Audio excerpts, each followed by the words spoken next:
হে WhatsApp everyone, আশা করি সবাই ভালো আছেন। তো ভিউয়ার্স দেখেন, আপনাদের আজকে শেয়ার করব যে মোবাইলে ডাটা অন করলেও কিন্তু ডাটাটা অন হয় না।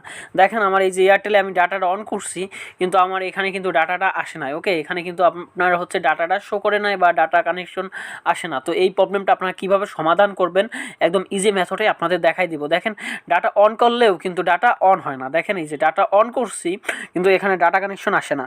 তো এইটা আপনারা কীভাবে সমাধান করবেন, দেখেন আমি যদি ইউটিউবে চালাইতে যাই তাহলেও কিন্তু আপনার ইউটিউব চলে না। দেখেন নো ইন্টারনেট, ওকে, এই যে দেখেন no internet connection, net connection, ঠিক আছে। এখানে হচ্ছে আপনার ডাটাটা যতবার অন করতে চাই ততবার কিন্তু অন হয় না। তো এই প্রবলেমটা আপনারা কীভাবে সমাধান করবেন একদম ইজিভাবে দেখাই দিব। তো ফার্স্ট অফ অল আপনার সিটিংয়ে চলে আসবেন।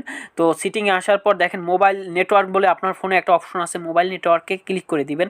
তারপর আপনি যে সিমে করতে চান সেই সিমটা আপনি সিলেক্ট করে দিবেন। সাপোজ যদি আপনি রবিতে করতে চান রবি, যদি এয়ারটেল করতে চান এয়ারটেল, গ্রামীণ করতে চান গ্রামীণ, ভলভো বা আপনার জিও, যে কোনো ফোনেই হোক না কেন আপনারা কী করবেন সেই সিমটা সিলেক্ট করে দিবেন। তারপরে এই যে সিমটা, এই সিমটা সিলেক্ট করে দিবেন। তো এরপরে দেখেন অ্যাক্সেস পয়েন্ট নেমস, ওকে, অ্যাক্সেস পয়েন্ট নেমে ক্লিক করে দিবেন। তো এরপরে দেখেন এখানে কিন্তু কোনো ধরনের এপিএন নাই। তো এইটা কি করতে হবে, আপনার এখানে দেখেন প্লাস আইকন আছে, এই প্লাস আইকনে ক্লিক করে দিবেন।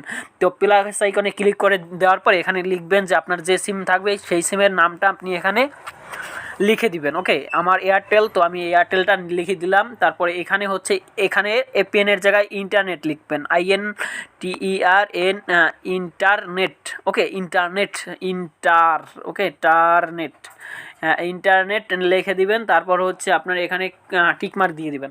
তো টিকমার্ক দেওয়ার পরেই কিন্তু আপনারা এই দেখেন ডাটা তেও চলে আসছে। তো ভিউয়ার্স আপনারা কিন্তু এই যে এখানে কিন্তু ডাটা কানেকশন চলে আসছে। এখন যদি আমি ইউটিউবে যাই তাহলে কিন্তু আপনার ইউটিউব চলবে। ওকে, দেখেন এই দেখেন আমার কিন্তু ইউটিউব চলতেছে, মানে হচ্ছে কি দেখেন আমার কিন্তু ইউটিউব চলতেছে, আর এটা কিন্তু 100% কাজ করে। আর আপনারা এভাবেই কিন্তু করবেন। তো ধন্যবাদ সবাইকে, আশা করি বুঝতে পারছেন, ভালো থাকবেন।